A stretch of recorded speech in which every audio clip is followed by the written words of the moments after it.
വനം വന്യജീവി നിയമം ഭേദഗതി ചെയ്യണമെന്ന് ആവശ്യപ്പെട്ടുള്ള പ്രക്ഷോഭത്തിന് മുന്നോടിയായി കേരള കോൺഗ്രസ് സംഘടിപ്പിച്ച പ്രചരണ ജാഥ സമാപിച്ചു. ജില്ലാ പ്രസിഡന്റ് ടോമി ജോസഫ് നയിച്ച ജാഥയ്ക്ക് കോതമംഗലത്ത് വിവിധ കേന്ദ്രങ്ങളിൽ സ്വീകരണം നൽകി.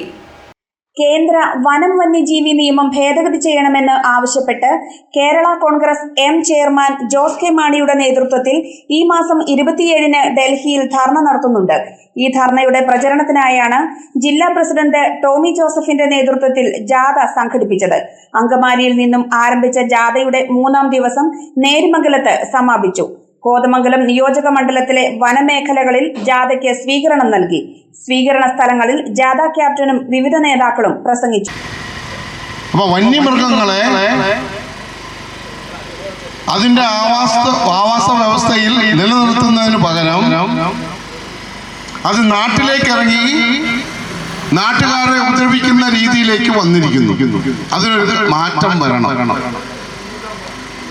അതിനു വേണ്ടിയിട്ടാണ് 1972 വനം വന്യജീവി നിയമം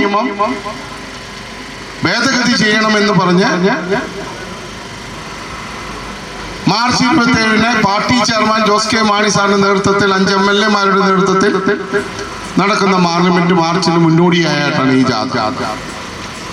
ഈ ജാഥയിൽ ഉടനീളം സംസാരിക്കുന്നവരെല്ലാം ഇന്ന് ഞാനിവിടെ വന്നപ്പോൾ എനിക്ക് വളരെ സങ്കടമായ ഒരു സീനുണ്ടായി. ഞങ്ങളുടെയൊക്കെ വളരെ കേരള കോൺഗ്രസിന്റെ ഏറ്റവും പഴയ ഈ കാലഘട്ടം ഇവിടെ ഉണ്ടായിരുന്ന ജോസഫ് ഏട്ടൻ. GTV news, Kothamangalam.